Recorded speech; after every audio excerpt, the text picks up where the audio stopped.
Happy New Year. Happy New Year. To everybody out there, Happy New Year.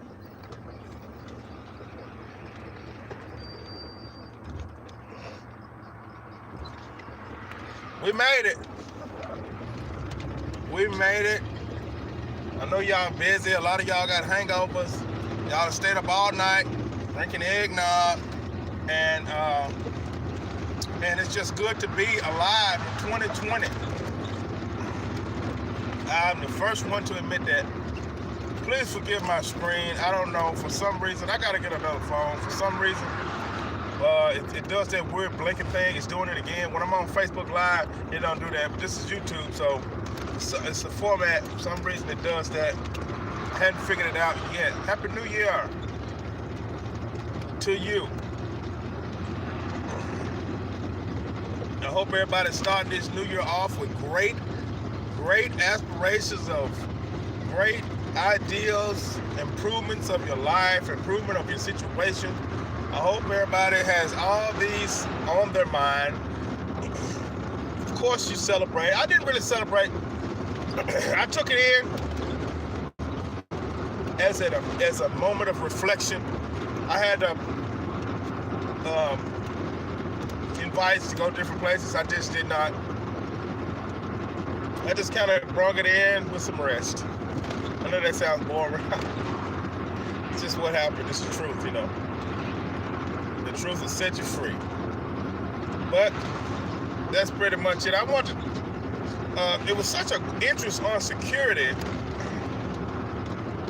The other day, I had a lot of inboxes about security that I think I'm gonna put together some type of video talking about security. I got some pretty good ideas that I'd share, and I'd like to share with you about security. Man security, personal security, just some ideas. We'll just get together, we'll bump some ideas, some inexpensive ways to slow or pretty much. I just want to say that, and I hope everybody's having a good new year so far. You know, a lot of people want to go to the gym first of the year and all this good stuff. Hey, more power to you. Whatever you do, whatever your ideas may be. If you want to work on those hobbies that you've been putting off, time to get on it, you know. If you want to work on some personal improvements, it can be so many things. Personal improvements can be so many things. It could be like taking care of some loose ends that you might have hanging over you. Stuff like that. You know, this ain't really what I was going to talk about, but I just crossed my mind. A lot of you campers, the camp, of course, most government-owned campgrounds or state-owned campgrounds east of the Mississippi, they really don't want you transferring wood from one camp to another.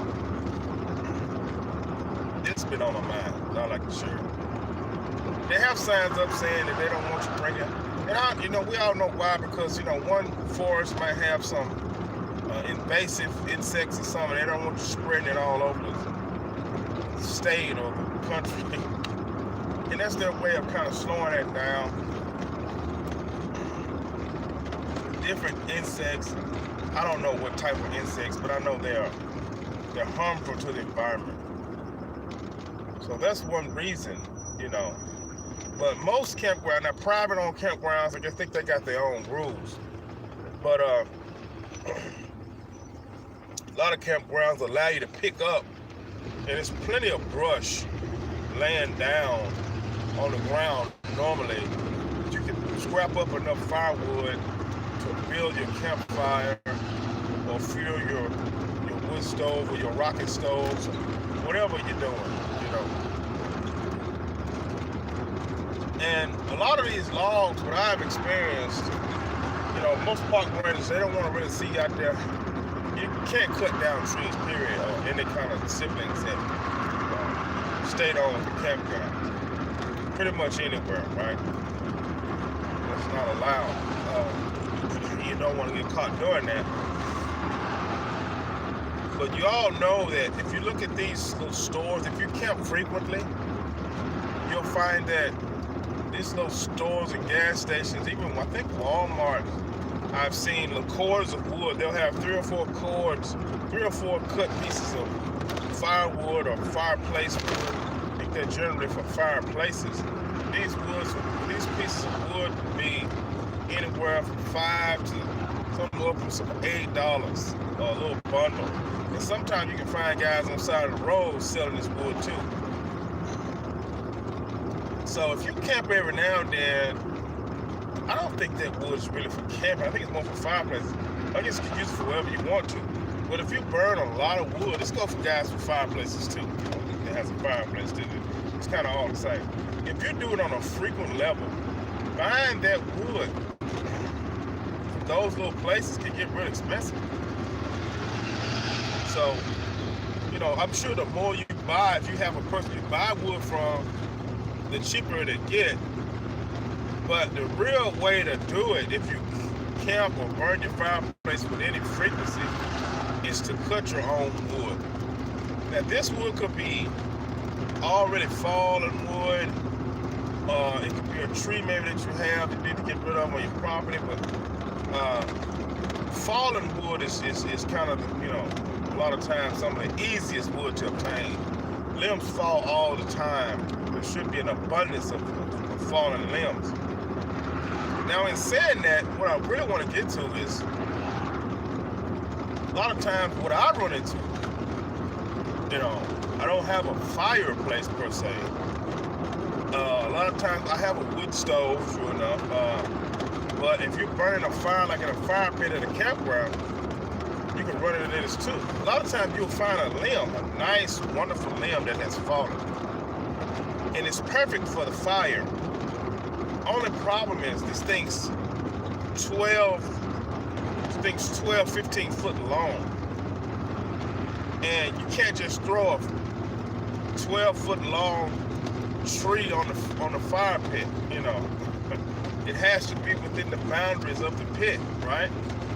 Right. So hence is your problem. How do you get that wood the right size to fit in your pit, or to fit in your wood stove, or to fit in your fireplace? There's only one way. 2 ways. There's 2 ways. The way I've mostly done it is you just break it if you can. But breaking it, first of all, you have to have the strength to break it. It has to be the right diameter, because you're not going to break a piece that's too thick, right? It's just not going to happen. You'll have to break smaller pieces, and that can be restrictive. That can hold you back, true enough. You want some thicker, larger pieces, right? So, what I have in mind, I have a hatchet that works great on smaller kindling pieces. It works great on stripping bigger branches down. My hatchet. I don't have a full-size axe, which I will soon. That's on this year's to get it. But one thing that what I'm trying to get at is this: you want to cut some logs up to manageable pieces. Like each campground, we might have to talk to a ranger or something to make this. If a limb's fallen, can you take out a cutting device and cut those into manageable pieces? I don't know how some parks may look at that. I hadn't really talked to a ranger about that. Being since the wood is already fallen, they might just not really care, right? If you cut that into manageable pieces, make sure that they understand. Depends on how strict they are, depending on the ranger out there, the parks rules. They have, even if they have it. But the things I've been looking at are the things I've been looking at is how do you cut those logs? Manpower with an axe is kind of tough. It takes a lot of work. But chainsaws make the work a lot easier. And given this modern time we live in, it's a great time. Back in the day, you only would have one option for a chainsaw. That would be a gas-powered saw. Gas-powered saws make a lot of noise, especially at a campground. You're going to attract a lot of attention. Gas-powered saws require gas. Gas-powered saws require oil. Lots of times you have to mix the oil and gas. They're all dangerous. But like I said, nowadays we have battery-powered chainsaws. And I know a lot of the old lumberjacks look at this battery-powered stuff and say, oh, those ain't real chainsaws. Okay, true enough. They might consider them not the tough guy chainsaws, and they're not. But they have came a long way. And you can really cut some lumber with the battery-powered chainsaw. Some of these saws, they just use a regular little battery pack that you put into a drill. And they have multiple brands now. Several different companies are making them, and what that has done is driven the price down. So when you got one manufacturer making them, he pretty much can charge whatever he want to charge. When you get competition into the game, it'll lower the price, and that's a good thing. So you got several different companies out there making these battery-powered chainsaws. True enough, some might be better than others. Some might be rated for heavier use, and it all depends on your use. If you live up in the wilds of Alaska, the wilds of Wyoming, the Canadian tundra, you might need a little more heavy duty one. I would even suggest you go ahead and get a gas powered one. But if you're just going to be doing moderate cut from campground to campground, private land, just trying to keep your wood up, you might get away with one of these nice battery-powered chainsaws. I think Milwaukee makes a pretty good, strong, tough one. Craftsman makes one.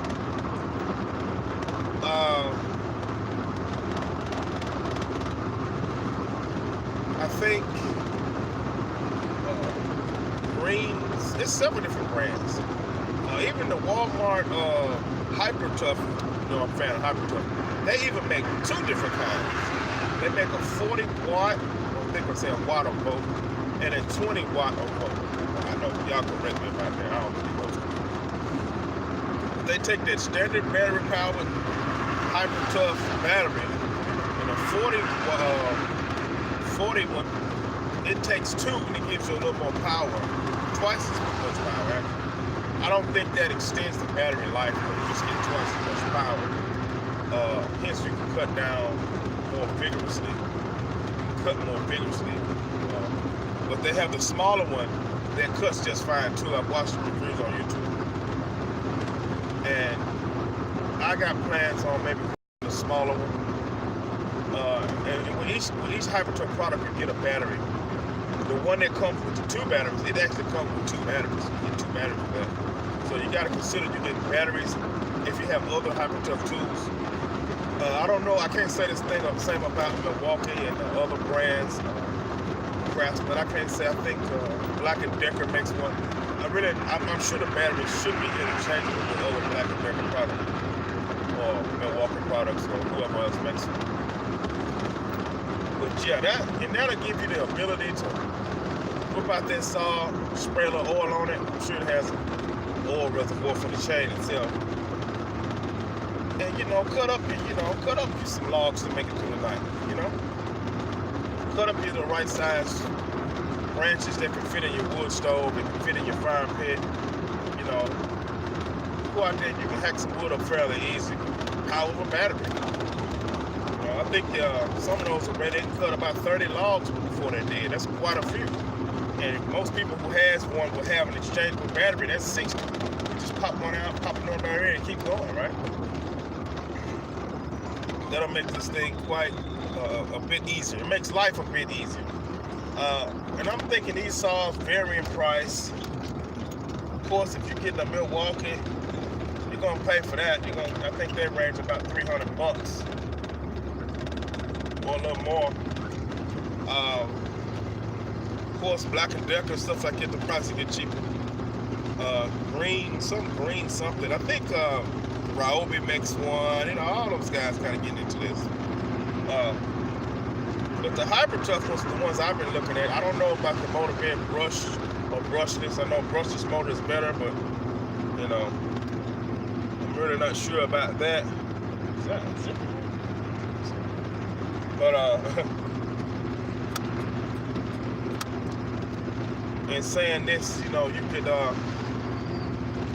for the Hyper Tough price, I think the single battery, the 20 watt one, 20 volt one, 20 volt one.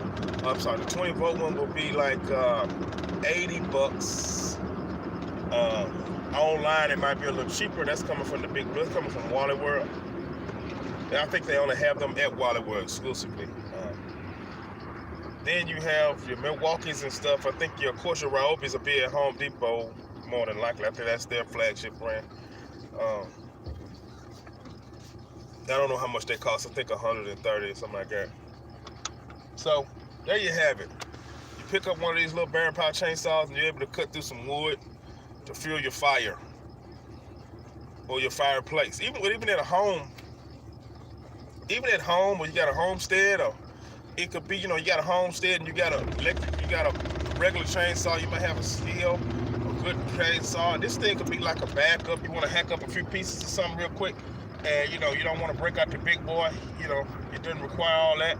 You can hack out the little one, you know, and cut up something right quick. Put it on the charger, and no harm, no foul, no fault. You know, so it can help anybody. And just a homeowner who don't want to deal with all the oil and gas and stuff, you can pick one of these up and maintain your yard. You have a fallen branch or something like that, you're able to hack it up, get rid of it, or put it in your fireplace, and hack it up and put it on the street, whatever you're trying to do. Just think it's an all-around good idea, these fireplaces, you know. I really do. These chainsaws. And like I said, the technology is growing for them, getting better and better. So I'm definitely gonna try one out. You know, and like I said, it'll probably be the HP one. And because I have a few products already that benefit me, the HP, because I'll be getting another battery. You know, which is another thing I look at. The batteries cost $20 a pop. So basically, subtract $20 from that, and they're throwing in a battery. And I think all of them come with batteries. Even they should if they don't. It's crazy if they don't.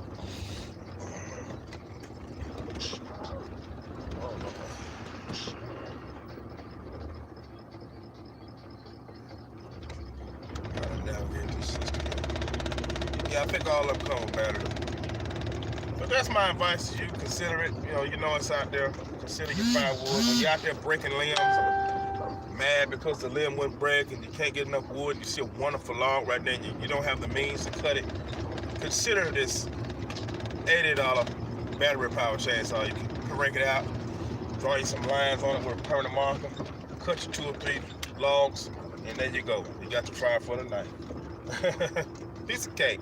Throw the chainsaw back up, wherever you're storing it at, pop the battery back on charger, if you even need to do that, and go on about your night with some s'mores and some hot chocolate. There you go. You know how to do it. I'm just trying to help you out. Something you might not think about, something that you put on your mind. And even with a fireplace, even if you go camping, it's like you gotta, you could throw it in your vehicle, go camping with it, and then bring it home and use it around the yard. It's all use, no big deal. You win all the way around. I definitely recommend it. It ain't gonna hurt you if you got the space for it. I'm just speaking from personal experience, from some things that I've been through out there dealing with firewood. I've had trouble with firewood. Hatchets sound cool, but man, it takes a lot of wax to chop through, a 12-inch, a 10-inch log. I mean, that's a lot of work with a hatchet. Even with a, then it's laying down. Even with a full-size axe, it's still a lot of labor. I'm not afraid of labor, but a lot of people just trying to take it easy on a camping trip. They're really not going out there to do hard, intensive labor. And if technology has made life easier, well, why not take advantage of that? Whip out the chainsaw, With a battery powered one, you just turn it on and you hit a button and it works. You cut through it, yeah, lickety split and it's finished, you know. Yeah, cut you 5 or 6 of them, get you a little supply, and hey, and you're done. You can go ahead and return to your go ahead and not return to, because you don't want to do this. You can go ahead and crack open your adult beverage at that point and you know, get the fire started. Just saying, you know, a lot of people enjoy adult beverages when they camp, you know. But anyway, have a happy new year. I'm gonna get out of here. I got some things to do. And y'all take care out there. Enjoy your new year and enjoy your day. It's Rod on the Road signing off. We'll get back to you at some other time. God bless America and peace. And thank you everybody who showed up and watched this video. We'll get back to you at some other time. Goodbye. Goodbye.